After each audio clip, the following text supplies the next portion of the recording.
Assalamualaikum warahmatullahi taala wabarakatuh. Okey, pada semua murid-murid yang cikgu kasihi. Okey, cikgu mohon maaf kerana pada hari ini pembelajaran kita terpaksa dijalankan menggunakan video yang dirakam khas untuk kamu semua. Okey, jadi cikgu mengharapkan supaya kamu menggunakan masa yang sebaiknya untuk belajar tajuk yang cikgu akan ajarkan hari ini. Jadi hari ini kita akan masuk dalam satu tajuk yang baru, iaitu gerak balas dalam tumbuhan. Okey, jadi cikgu mohon kamu menggunakan buku teks dan juga modul bioskor kita untuk mendalami tajuk yang dipelajari hari ini. Okey, jadi kita tengok hari ini dalam bab gerak balas dalam tumbuhan. Ada beberapa standard pembelajaran yang perlu kita capai. Jadi kamu boleh pastikan hari ini kamu tahu ataupun kamu boleh memerihalkan jenis gerak balas dalam tumbuhan, iaitu melibatkan dua jenis gerak balas tropism dan gerak balas nasti. Okey, jadi sebelum kita masuk ke bahagian gerak balas tersebut, kita tengok dulu, kita nak berkenalan dulu dengan teknologi efektif mikroorganism atau singkatannya EM. Jadi cikgu harap kamu baca semua maklumat-maklumat yang terdapat di dalam buku teks supaya kerana maklumat-maklumat tersebut juga boleh seperti biasalah di soal dalam peperiksaan. Okey, jadi untuk effective microorganism, apa dia effective microorganism ni? Microorganism kita tahulah maksudnya kan. Jadi effective microorganism ni ialah campuran mikroorganisma anaerob yang memberi kesan yang baik kepada industri pertanian dan penternakan. Okey, untuk apa? Untuk tingkatkan mutu dan hasil keluaran. Satu contoh mikroorganism yang digunakan ialah yeast. Yeast atau ragi ni biasanya kita gunakan dalam proses pembuatan roti kan. Tapi yang ini yeast digunakan dalam satu campuran EM. Effective microorganism ni salah satunya ialah yeast. Kerana yeast ni mampu untuk berfungsi sebagai pengeluar hormon dan enzim. Dan hormon dan enzim ni bukannya untuk tubuh badan manusia ataupun yang sama seperti yang kita belajar sebelum ni, tapi dia merupakan diperlukan dalam untuk tumbuhan, pembahagian sel tumbuhan dan akar, iaitu meningkatkan keaktifan pembahagian sel tumbuhan dan akar. Okey, so yeast ni juga dapat meningkatkan keupayaan proses fotosintesis tanaman dan seterusnya merangsang tumbuhan untuk berbunga dan menghasilkan buah dengan lebih banyak. Jadi di sini kita nampak mikroorganisma juga boleh membantu dalam meningkatkan hasil pengeluaran buah. Okey, jadi apa kaitannya nanti kita akan cuba ini dalami lagi. Okey, so seperti biasa modul kita yang pertama kita nak mengenali jenis-jenis gerak balas tumbuhan. Okey, gerak balas tumbuhan terhadap rangsangan. Okey, kita dah belajar sebelum ni kalau manusia dia ada rangsangan luar dan rangsangan dalam. Tapi untuk gerak balas tumbuhan terhadap rangsangan luar adalah satu bentuk gerak balas pertumbuhan. Okey, gerak balas yang melibatkan proses pertumbuhan. Okey, ianya penting untuk penyesuaian terhadap perubahan persekitaran dan untuk kemandirian spesiesnya. Jadi terdapat dua jenis gerak balas terhadap pelbagai rangsangan luar, iaitu kita ada gerak balas tropism Okey, dua jenis gerak balas yang mungkin juga awak pernah dengar sebelum ni kan. Gerak balas tropism dan juga gerak balas nasti. Okey, so untuk gerak balas tropism, gerak balas bahagian-bahagian tertentu tumbuhan sama ada mendekati rangsangan ataupun menjauhi rangsangan.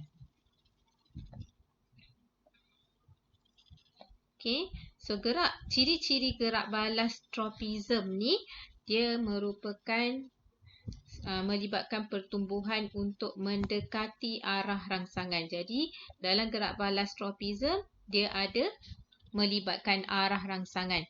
Jadi kalau mendekati arah rangsangan kita sebut tropism positif. Kalau gerak balas pertumbuhan tersebut menjauhi rangsangan, kita sebut gerak balas tropism negatif. Okey, so semua orang mungkin boleh imbas kembali apa yang dipelajari tentang gerak balas tropism sebelum ni.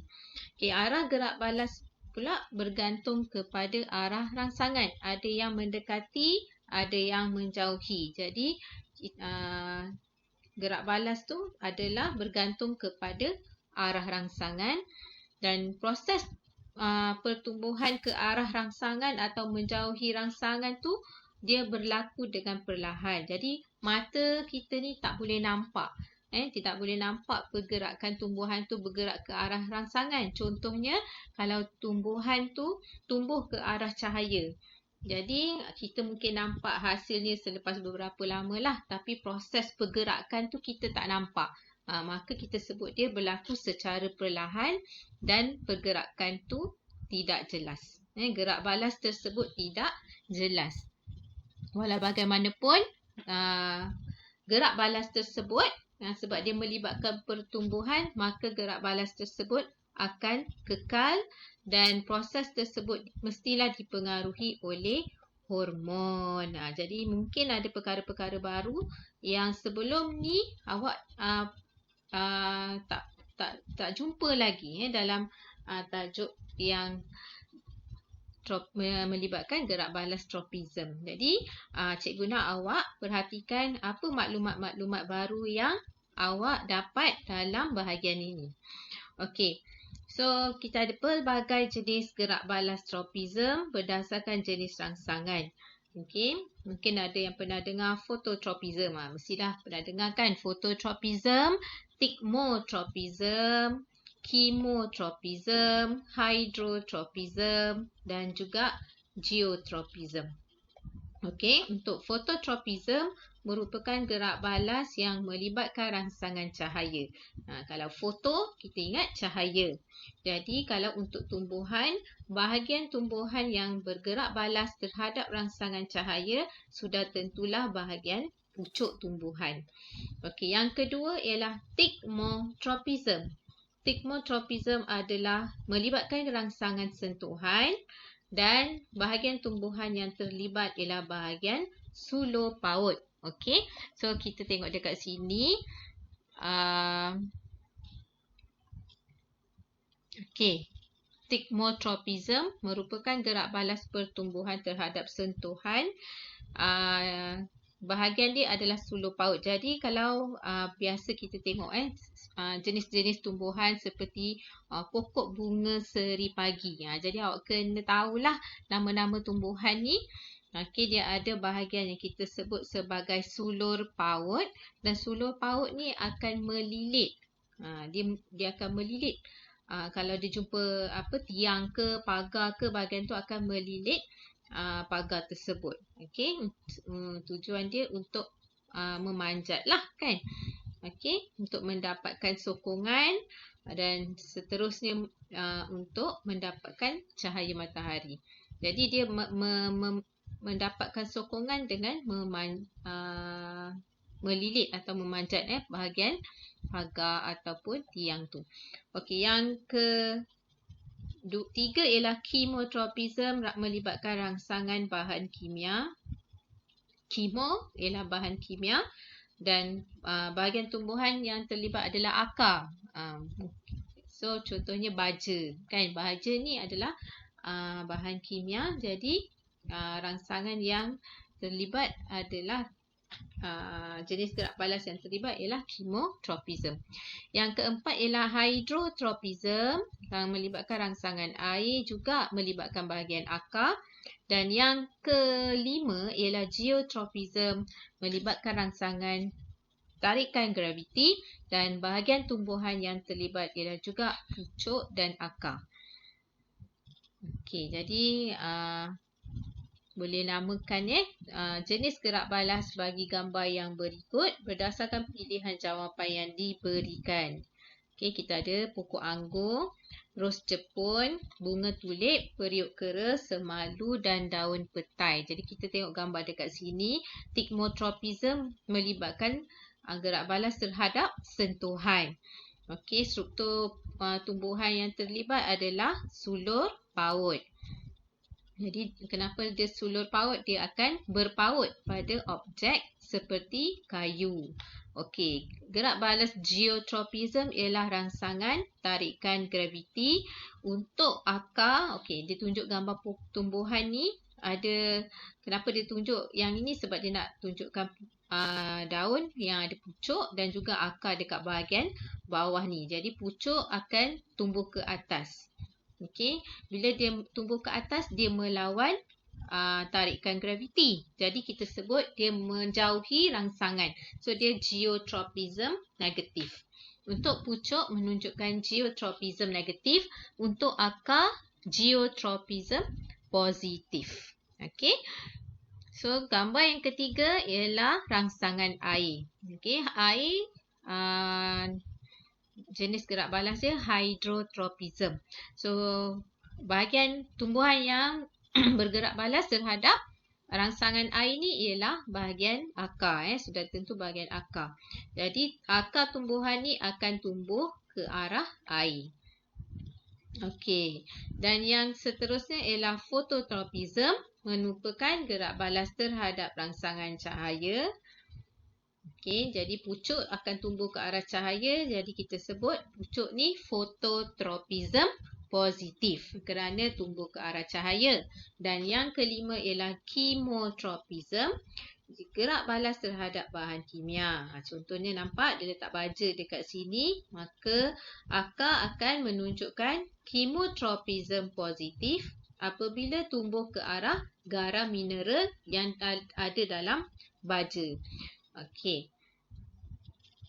Dan sekiranya kita letak racun dekat akar tumbuhan ni, akar akan menjauhi racun tersebut. Jadi dia menunjukkan chemotropism negatif. Okey, so kita pergi kepada gerak balas yang kedua sekejap ya. Gerak balas yang kedua ialah gerak balas nasty. Okey, untuk gerak balas nasty ni, dia adalah gerak balas sebahagian tumbuhan terhadap sesuatu rangsangan luar. Okey, melibatkan sebahagian tumbuhan, bukannya keseluruhan tumbuhan tu. Okey, dan respon terhadap rangsangan luar juga. So, ciri-ciri gerak balas nasty. Yang pertama, gerak balas nasty tidak dipengaruhi oleh arah. Tak ada arah. Tak ada rangsangan arah. Okey. Tidak ada arah rangsangan. Okey, yang kedua, bukan semua gerak balas pertumbuhan, tapi untuk menyelamatkan diri. Okey, maksud ayat ni, dia untuk gerak balas nasty ni tidak melibatkan pertumbuhan. Tak ada proses pembahagian sel. Tak ada. Tapi dia proses tu berlaku untuk menyelamatkan diri dia. Contohnya kalau kita biasa dengan tumbuhan semalu. Pokok semalu ni dia akan menguncupkan daun dia apabila disentuh. Itu kita sebut sebagai gerak balas nasty. Dan proses tu kita nampak kalau daun semalu tu mengucup kan mata kita boleh nampak kan. Jadi maksudnya dia berlaku dengan cepat, berlaku dengan jelas. Lebih jelaslah daripada gerak balas tropism yang kita tak nampak pergerakannya. Kita cuma nampak hasilnya saja. Okey, so pelbagai jenis gerak balas nasti pada tumbuhan. Yang pertama kita ada fotonasti yang bergerak melibatkan rangsangan cahaya. Okey, rangsangan cahaya dan bahagian tumbuhan yang terlibat ialah bahagian pucuk. Yang kedua ialah seismonasti. Okey, melibatkan rangsangan mekanikal, iaitu bahagian tumbuhannya ialah daun, stigma dan stamen. Okey, bahagian yang ketiga ialah niktinasti, perubahan siang malam. Niktinasti ni rangsangan dia ialah perubahan siang malam, iaitu melibatkan cycle lah, siang berubah kepada malam. So dalam satu tempoh masa tu ada perubahan yang berlaku kepada bahagian tumbuhan ni. Contohnya ialah bahagian daun. Yang keempat ialah tigmonasti, melibatkan rangsangan getaran. Contohnya juga adalah bahagian daun. Dan yang terakhir ialah termonasti, melibatkan rangsangan suhu, dan bahagian tumbuhan yang terlibat ialah kelopak bunga. Okey, so kita cuba tengok gambar dalam buku teks. Okey, so cikgu harap semua orang pernah tengok bunga ni. Okey, ada dekat kawasan sekolah kita. Okey, jadi untuk bunga ni nama dia ialah bunga ros Jepun. Okey, bunga ros Jepun ataupun ada yang panggil bunga pukul 10 kalau tak silap cikgu. Okey, bunga ni dia special sebab dia akan berkembang pada apabila dia menerima cahaya matahari. Jadi bunga ni akan berkembang atau akan mekar pada waktu bermulanya matahari naik, okey, pagi. Tapi menjelang petang matahari menjelang petang dia akan menguncup ataupun menguncup pada waktu malam. Okey, jadi kita boleh nampak perubahan yang berlaku pada kelopak bunga ini yang berkembang mekar pada waktu pagi dan menguncup pada waktu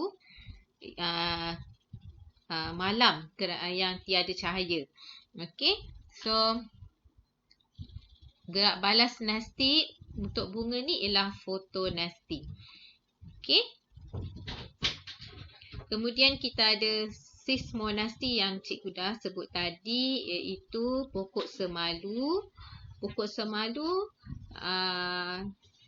dia sensitif dengan sentuhan, rangsangan mekanikal seperti kejutan, sentuhan, tiupan angin, titisan air hujan. Jadi akan berlaku pergerakan pada bahagian daunnya. Okey. Yang ketiga ialah niktinasti. Okey, ni ialah pokok petai. Pokok petai ni ataupun pokok petai belalang. Dia bukan petai yang kita makan tu, tapi saiz yang lebih kecil. So pokok petai ni daun dia akan bergerak balas terhadap rangsangan niktinasti ni.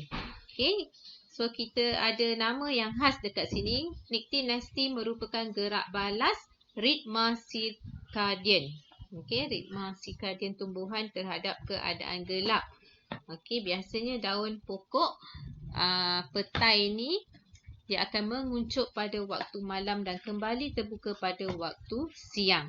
Kalau bunga ros Jepun tadi dia tidak melibatkan gerak balas ritma sirkadian, tapi untuk pokok petai dia melibatkan satu cycle. So dia gerak balas ritma sirkadian. Okey, yang seterusnya ialah termonasti. Okey, termo ialah suhu. So maksudnya bunga bahagian tumbuhan ni akan bergerak balas terhadap rangsangan suhu. Okey. So kita ada satu contoh iaitu bunga tulip. Bunga tulip ni dia tak ada kat Malaysia lah. Bunga tulip ni dia tidak hidup dekat Malaysia. Okey. Kerana cuaca Malaysia ni tak sesuai, untuk bunga tulip dia akan menguncuk pada suhu yang rendah.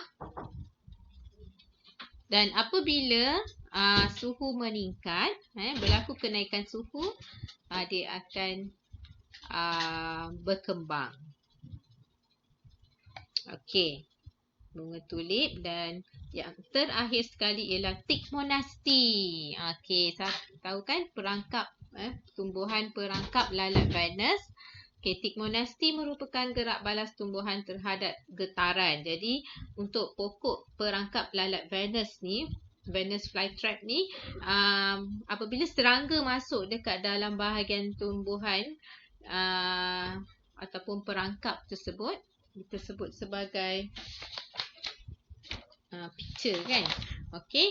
So serangga tu akan bergetar, getaran yang dihasilkan mungkin oleh kepak dia. Okey, kepak serangga ni akan menyebabkan pokok ataupun tumbuhan carnivore ni akan memerangkap, akan tertutup. Dia akan tertutup dan memerangkap serangga tersebut. Jadi untuk perangkap lalat Venus ni kita dah belajar dia dia merupakan satu tumbuhan yang bersifat carnivore.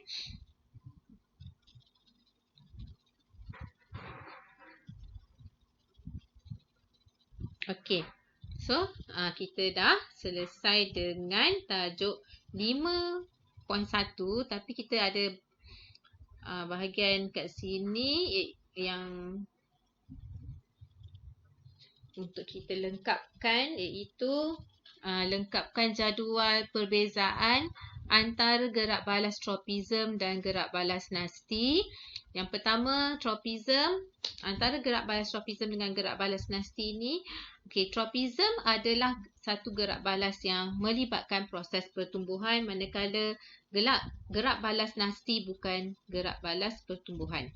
Yang kedua, tropism, arah gerak balas pertumbuhan bergantung kepada arah rangsangan. Tapi untuk nasty, arah gerak balas tidak bergantung kepada arah rangsangan. Yang ketiga, tropism, gerak balasnya kekal dan dipengaruhi oleh hormon, manakala gerak balas nasty bersifat sementara. Daun semalu tertutup tu sementara. Venus flytrap tu tertutup pun sementara. Pergerakan dia kita boleh nampak kan. So dia berlaku secara sementara. Okey, yang keempat, gerak balas tropism lambat, tidak jelas, manakala gerak balas nasty lebih cepat dan lebih jelas. Okey, so yang kelima, contoh-contoh dalam gerak balas tropism, kita ada phototropism, thigmotropism, chemotropism, hydrotropism dan geotropism. Manakala gerak balas nasty melibatkan photonasty, seismonasty, nyctinasty, thermonasty dan thigmonasty. Okey, so selesai untuk tajuk dalam 5.1. Cikgu harap awak baca, hafal, okey, dan terus ingat, okey, sebab kita nak untuk bahagian yang seterusnya nanti mungkin lebih mencabar lagi lah kan. Jadi awak selesaikan dulu bahagian 5.1 ni. Okey, sekian, terima kasih.